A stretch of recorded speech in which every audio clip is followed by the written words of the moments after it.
बहुत बहुत शुक्रिया हमारे साथी कर्ण मिश्रा जो कि ग्वालियर से यहाँ पर पहुँचे हैं। बहुत बहुत शुक्रिया आपका। और साथियों, जैसा कि हम कार्यक्रम को आगे बढ़ा रहे हैं, इस समय हमारे साथ हैं मध्य प्रदेश शासन के राज्य मंत्री और स्वतंत्र प्रभार नारायण सिंह पवार साहब। बहुत बहुत स्वागत है आपका न्यूज़ 24 मध्य प्रदेश छत्तीसगढ़ और लल्लूराम.com के इस कार्यक्रम में। धन्यवाद साथियों, न्यूज़ 24 मध्य प्रदेश छत्तीसगढ़ और लल्लूराम.com का मध्य प्रदेश का भविष्य कार्यक्रम आज हम राजगढ़ में लेकर पहुंचे हैं। और कार्यक्रम में शामिल होने के लिए मध्य प्रदेश शासन के राज्य मंत्री स्वतंत्र प्रभार नारायण सिंह पवार साहब हमारे साथ मौजूद हैं। बहुत बहुत स्वागत है आपका। आज हम राजगढ़ आए भोपाल से। स्वागत। और हम रास्ते में देख रहे थे, विधायक जी आ गए हैं जी, उनको सम्मान कर दो, आभार कर दो उनका। और बिल्कुल माननीय विधायक भी हमारे बीच मौजूद है। बहुत बहुत स्वागत है आपका भी। आज हम जब भोपाल से राजगढ़ आ रहे थे जी, तो जो पेट का पानी छलकता है वो नहीं छलका है, वो पहली बार ऐसा हुआ है। छलका नहीं छलका। काफी समय लगता था, समय भी आज जो है कम लगा है। और साथ ही सनसनाती हुई हमको सड़क दिखाई दी, तो महसूस नहीं हुआ, क्योंकि एक समय ऐसा भी था जब राजगढ़ पहुंचना है तो काफ़ी देर पहले एहसास हो जाता था कि एक तो जो है गाय सबसे अधिक मिलेंगी सड़क पर, और सड़क बीच बीच में से खुदी होगी, और गड्ढे बहुत ज़्यादा मिलेंगे। गड्ढे बहुत होते थे जी। देखिए, मध्य प्रदेश 2003 के पहले का भी आपने देखा होगा।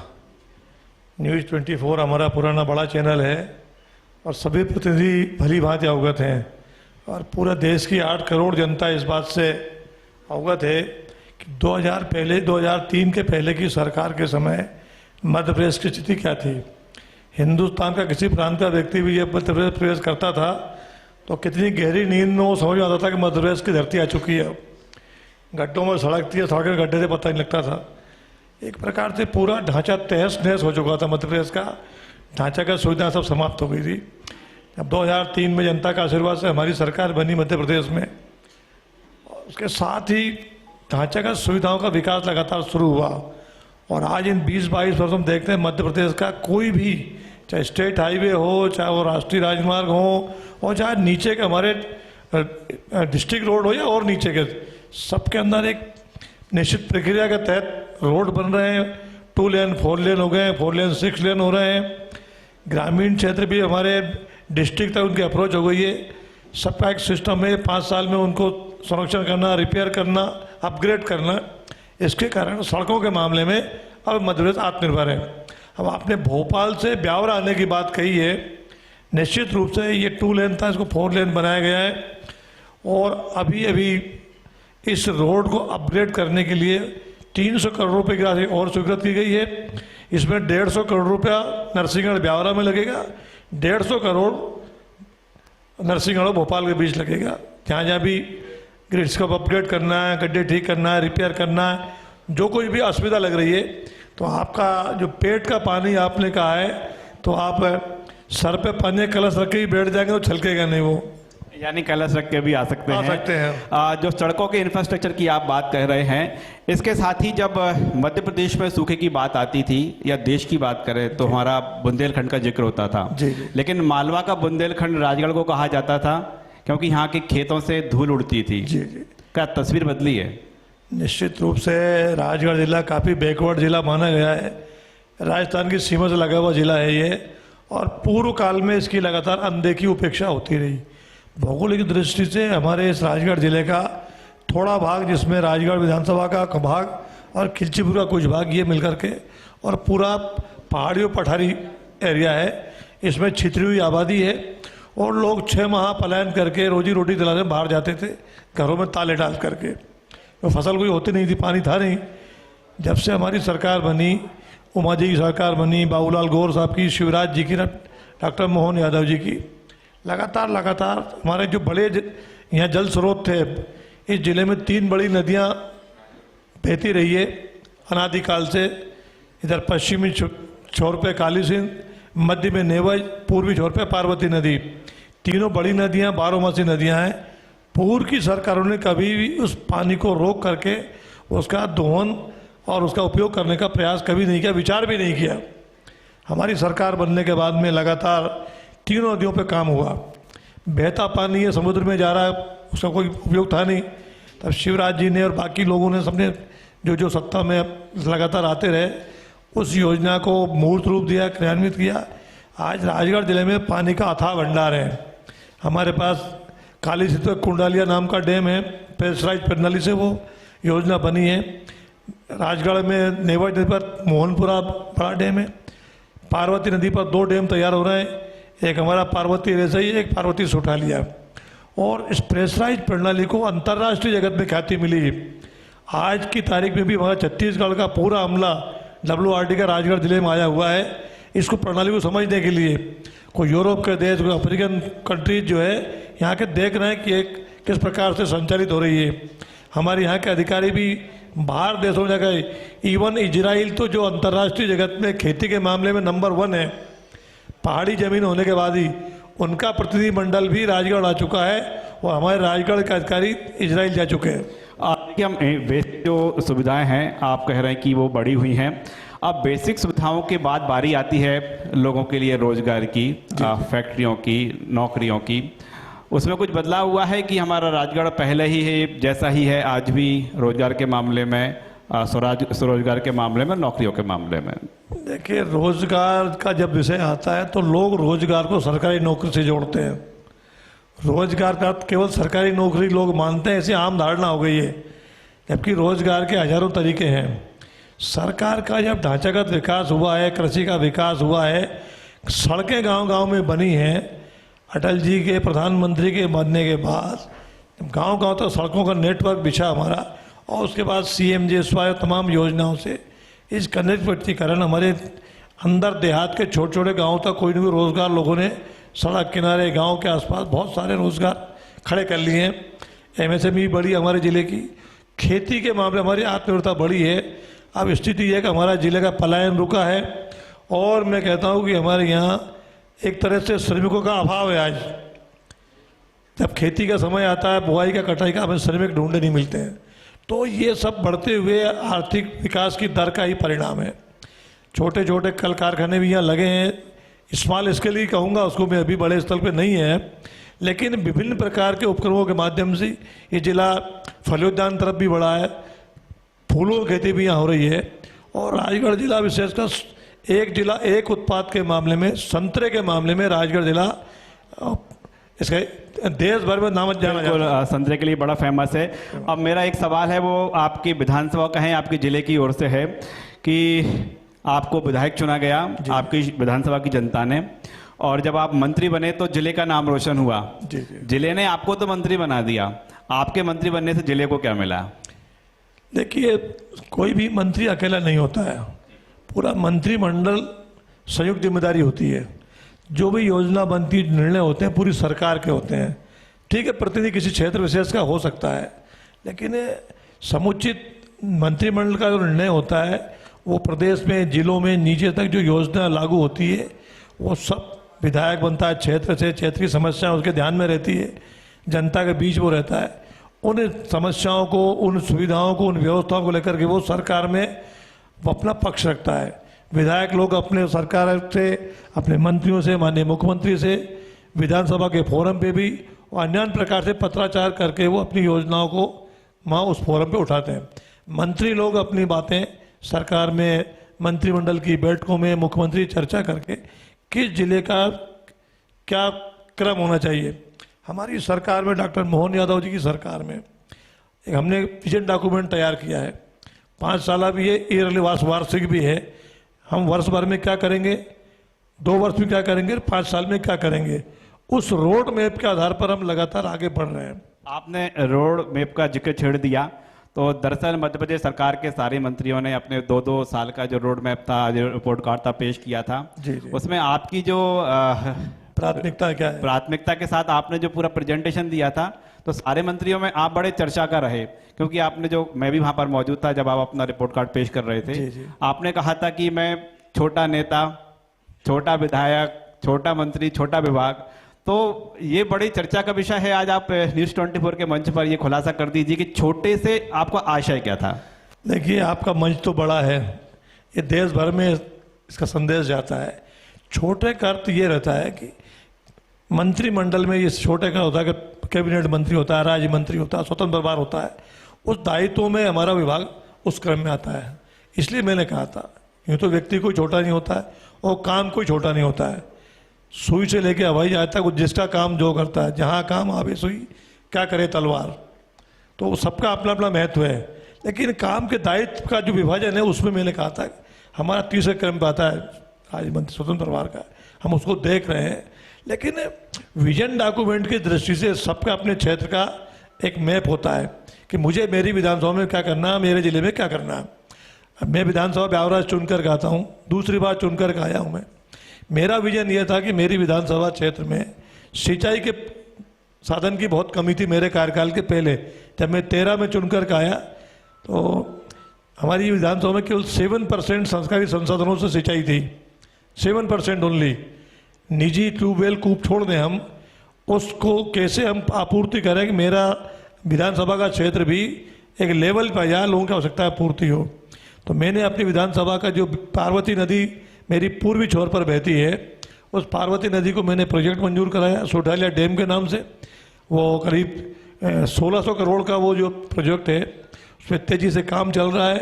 मुझे लगता है इस साल जुलाई में उसको क्लोज करेंगे गेट को, और उससे हमारी 50,000 हेक्टेयर भूमि सिंचित होगी और लगभग 170 गांव हमने हमारे टारगेट में है जो सिंचाई की जद में आ जाएंगे। इस प्रकार से प्रयास करके हम जो है अगले 2 सालों में उन 170 गांव के 50,000 हेक्टेयर ज़मीन को सिंचित कर पाएंगे। बाकी हमारे छोटे छोटे प्रोजेक्ट हैं, कुछ तालाब हैं, कुछ और पॉन्ड्स हैं, कुछ और सरकारी संसाधनों से। ये जो नई तमाम सिंचाई परियोजनाएं यहाँ पर आती जा रही हैं, आपका जो विभाग है बड़ा ताल्लुकात है कि वहाँ पर जो मत्स्य पालन है, तो ऐसे प्रोजेक्ट से क्या यहाँ पर क्षेत्र में आ रहे हैं, क्या लोगों को जो किसान है इस ओर आगे बढ़ रहे हैं? बिल्कुल, हमारे जिले में अभी हमारा कुंडालिया और मोहनपुरा दोनों में ये हमारे मत्स्य महासंघ को अलाटेड हैं। ये मत्स्य महासंघ हमारे विभाग में 2 चीज़ शामिल है। एक तो विभाग के छोटे पौंड जो 1000 हेक्टेयर से नीचे के रहते हैं वो विभाग संचालित करता है। जिला पंचायत, जनपद, ग्राम पंचायतें जो बड़े पौंड होते हैं 1000 हेक्टेयर से ज़्यादा क्षेत्रफल के, वो मत्स्य महासंघ संचालित करता है। तो मत्स्य महासंघ के जद में हमारे 2 डैम अभी ऑलरेडी कुंडालिया मोहनपुरा है, वो उसकी ऑनलाइन नीलामी होती है, मत्स्य खेड़ होता है, उसमें सरकार को भी रेवेन्यू मिलता है और सैकड़ों लोगों को रोजगार मिलता है उससे। अब हमारे 2 पार्वती के डैम इस साल तैयार हो जाएंगे, वो भी मत्स्य महासंघ को हम मांग करेंगे। जो सिंचाई विभाग के तालाब WRD के वो हमारी ट्रांसफ़र होंगे और इन डैम्स के माध्यम से हमारे बड़ी मात्रा में लोग रोजगार करते हैं।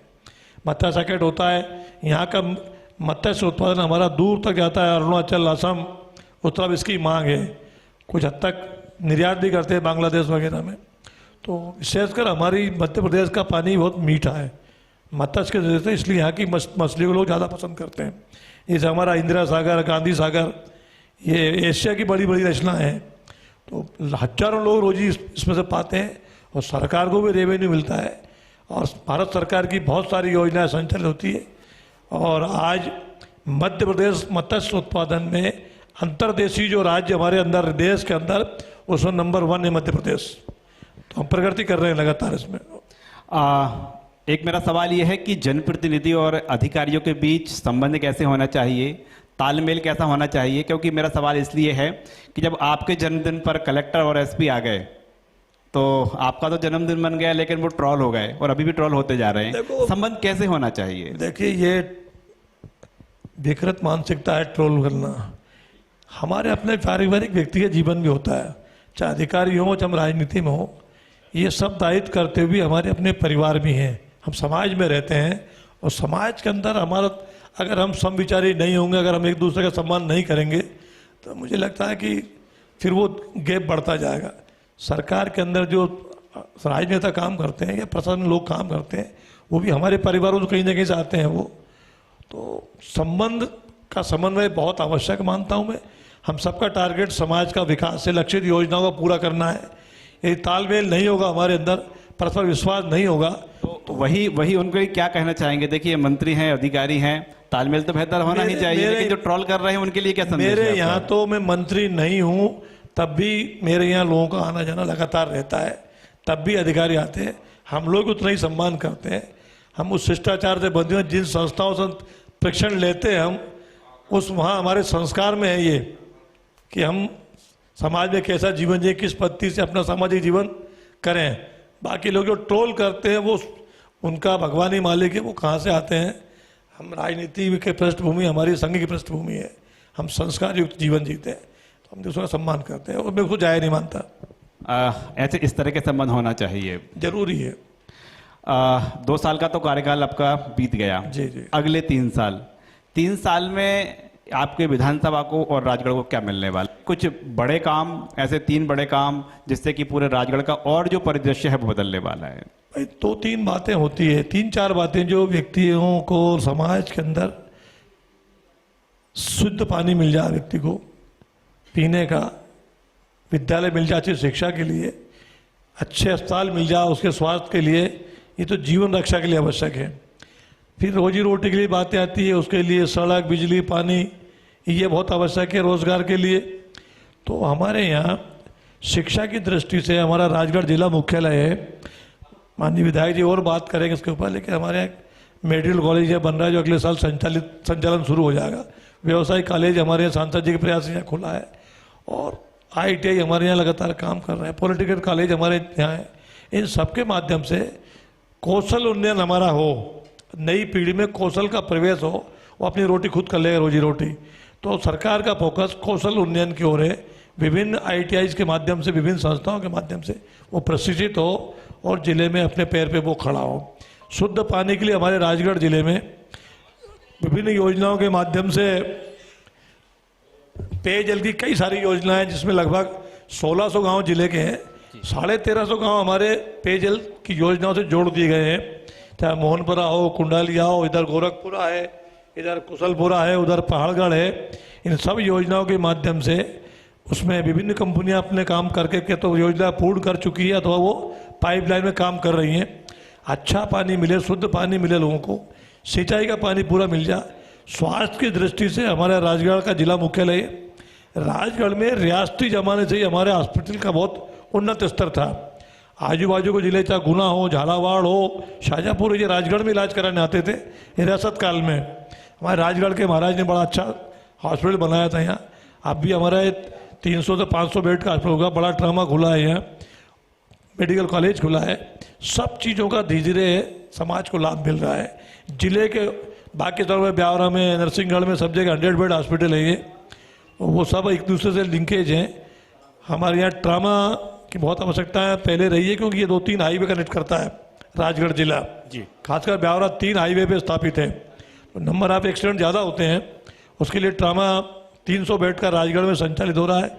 अब एक मिनी ट्रामा हमने, चूँकि गवर्नमेंट की लॉजिकली जिला मुख्यालय में ट्रामा होता है, लेकिन आवश्यकता को देखते हुए ब्यावरा को भी 10 बेड ट्रामा स्वीकृत कर दिया है। उम्मीद है अगले महीने तक वो संचालित होना शुरू हो जाएगा। तो हम लगातार प्रयास कर रहे हैं। थोड़ी सी अभी मेन पावर की कमी है। अब ये मेडिकल कॉलेज बढ़े, पैरामीटर के हिसाब से हमें संसाधन मिलेंगे, मेन पावर बढ़ेगा और हम इसमें आत्मनिर्भर होते जा रहे हैं। मंत्री जी, मेरा आपसे एक आखिरी सवाल और बेहद ही महत्वपूर्ण सवाल है। देश के प्रधानमंत्री नरेंद्र मोदी जी ने आह्वान किया था कि आप खाने के तेल में 10% की कटौती करें अपने दिल के लिए, ठीक बात, स्वस्थ रहने के लिए। और जब हम यहाँ पर आए, हमने आपके बारे में पता किया, तो आपकी उम्र तो 67-68 साल 70 ईयर्स हो चुके हैं कंप्लीट। 70 चल रहा है, रनिंग चल रहा है, 70वां साल चल रहा है आपका। और आप गांव में जाते हैं, पैदल चल देते हैं, कहीं पर बैठ जाते हैं, तो ये आपकी फिटनेस का राज क्या है? आप अपने खाने में तेल का उपयोग कितना करते हैं? कम से कम करता हूँ और मेरी दिनचर्या बहुत सीमित है। मैं 24 घंटे में एक बार भोजन करता हूँ, आवश्यकता का 75% लेता हूँ, 4 रोटी की जगह 3 रोटी खाता हूँ, पैदल चलता फिरता हूँ, लोगों से संवाद करता हूँ, राजनीतिक दौड़ भाग रहती है। बाजार का तेल युक्त सामान बिल्कुल नहीं उपयोग करता मैं, और वेजिटेबल्स और दूध और बाकी सब चीज़ें करके मैं अपने जीवन को संयत, वर्षों से आज नहीं है, मेरी दिनचर्या में शामिल है। इस नाते कुछ ईश्वरी कृपा है। अब विधायक हुए, मंत्री हुए, चूंकि काम बहुत सारा है, आम लोगों से मिलना है, भोपाल तक पहुंचना है, सरकार के कार्यक्रमों में शामिल होना है, कार्यक्रम करना भी है जी जी। तो कैसे समायोजन कर पाते हैं? आपकी बाहर का ना खाएं, कैसे बचते हैं? हम सब लोग अपना समय को क्रम में डालते हैं। हम अगले हफ्ते में, अगले दिन में हमारे पास दिनचर्या में क्या क्या चीज़ शामिल है और आज से प्लान करते हैं हम। और हमारी दिनचर्या का भाग सुबह 5 बजे शुरू होता है। सिस्टम में हम चीज़ डाल के रखते हैं और मेरे जैसा व्यक्ति एक एक मिनट का ध्यान रखता है कि मुझे जहाँ जिस समय जो पहुँचना है करना वो तय करके चलता हूँ मैं। और सौभाग्य से मेरे क्षेत्र में कार्यकर्ता चाहे जिले के हों चाहे मेरी विधानसभा के हों, जो हम तय करते हैं समयबद्ध उसको पूरा करते हैं। और जनता में पूर्ण हम विश्वास, जनता का हमारे बड़े पूर्ण विश्वास है कि ये जो कहेंगे वो करेंगे। ये हमारी खास। तो 70वें इस बसंत में आप आम लोगों से और खासतौर पर युवाओं से क्या अपील करते हैं कि अपने खाने में क्या उपयोग करें, और खासतौर पर जो तेल का बात हम कर रहे हैं, जो तेल कम की मुहिम चला रहे हैं हम न्यूज़ 24 पर मध्य प्रदेश छत्तीसगढ़ और लल्लूराम.com, तो आपकी उनसे अपील क्या है, कितने तेल का खाने में उपयोग करें? आपके चैनल के माध्यम से मैं निवेदन करूंगा, ये अपील तो हमारे देश के माननीय प्रधानमंत्री जी आम राष्ट्र के जनता आह्वान कर चुके हैं। और हम भी समझते हैं कि आजकल जो मिलावट आ रही है, भिन्न भिन्न प्रकार की चीज़ों का इस्तेमाल हो रहा है, शरीर को ये तेलिया चीज़ें नुकसान करती है। हम कोशिश करें कि हमारे जो औसत हम तेल वापरते हैं उसका 10% ही वापरें, ऐसा प्रधानमंत्री ने कहा है। और मेडिकल एडवाइस भी ऐसी है। उसके कारण खाने के टेस्ट में थोड़ा अंतर हो सकता है, लेकिन आपकी फिजिकल फिटनेस में, आपके शरीर की क्रियाओं में किसी भी अवयव को कोई कमी महसूस नहीं होगी। हम तो जबान का स्वाद देखते हैं। जैसे मेरी आदत थी कि मैं भोजन के साथ नमक ज़्यादा इस्तेमाल करता था। एडवांस सब्जी को चखने के पहले मैं नमक डाल लेता था, ऐसा मांगता कम होगा ही नमक। लेकिन अब पिछले 3 वर्षों से मैंने नमक को, सेंधा नमक वापरता हूँ और कितना ही भले ही नमक की कमी में हाथ ही लगाता हूँ। सब मैं थाली मना ही कर दिया, नमक मत दिखाना मुझे, मेरी आदत हो गई वैसी। तो सबसे मेरा यही निवेदन है युवा पीढ़ी से कि अपने जीवन में हमारा शरीर बहुत महत्वपूर्ण है। अगर हम कुछ भी कर दें, कुछ भी काम धंधा व्यवसाय नौकरी राजनीति, लेकिन शरीर का स्वस्थ होना जरूरी है। स्वामी विवेकानंद जी का हम स्मरण करते हुए स्वस्थ शरीर में स्वस्थ मस्तिष्क रहेगा और स्वस्थ शरीर ही देश की सेवा कर सकेगा। इसलिए सबसे पहली कुंजी हमारे जीवन की स्वस्थ होना बहुत ज़रूरी है। इसलिए खान पान का संयम रखें, तली गली चीज़ें ना खाएं, तेलिया चीज़ से बचें हम, और कसरत व्यायाम बाबा रामदेव को भी थोड़ा याद कर लिया करें। और हमारे सनातन संस्कृति में हमारे यहाँ सब चीज़ें दी हुई है पहले से ही, इसका भी हम पालन करें, दिनचर्या को नियमित करें। सोने का समय भी तय करें, क्योंकि 24 घंटे में 6-7 घंटे सोना, नींद लेना भी जरूरी है। उससे आदमी तनाव में रहता, नींद पूरी नहीं होती तो अपचन होता है, तो शरीर को बाधा होती है और बहुत सारे हम काम जो करना चाहते हैं नहीं कर पाते हैं। इसलिए संयम का जीवन, संयम में सब चीज़ें समाहित हो गई है। जीवन का संयम, शरीर का संयम, जबान का संयम, आचरण का संयम, नैतिकता भी उसमें जरूरी है। इन सब चीज़ों को जोड़ेंगे तो मुझे लगता है कि आज की पीढ़ी हमारी बहुत ही प्रतिभावान पीढ़ी है। देश दुनिया में हमारी ये नई पीढ़ी है, इसको जेन जिंग कहा दुनिया में। हमारे यहाँ 65% युवा है जो दुनिया में अपने भारतीय संस्कृति का भी और भारतीय टेक्नोलॉजी का भी लोहा बनवा रखें। इसलिए मेरा यही अपील है कि सब लोग अपने आप को, इस देश की यथार्थी हो, धरोहर हो, ये देश आने से आपके हाथ में आने वाला है। इसलिए उसी हिसाब से अपने जीवन को सुदीर्घ करें, दीर्घायु करें, स्वस्थ रहे और समाज की सेवा करते रहें। बिल्कुल। और इन सब के लिए जो आपने बड़ा गीतासार कह दिया है कि स्वस्थ शरीर में स्वस्थ मस्तिष्क वास करता है, और स्वस्थ शरीर के लिए जरूरी है कि न्यूज़ 24 मध्य प्रदेश और लल्लूराम.com की जो मुहिम है, तेल कम फिट होंगे हम। और आज मध्य प्रदेश शासन के राज्य मंत्री स्वतंत्र प्रभार नारायण सिंह पवार जी का भी आज साथ मिला है। हमसे चर्चा करने के लिए बहुत बहुत शुक्रिया। बहुत बहुत धन्यवाद। आपके चैनल का फिर आभारी हूँ कि मेरी विचारों को, बातों को आप प्रसारित करेंगे, इसके लिए धन्यवाद।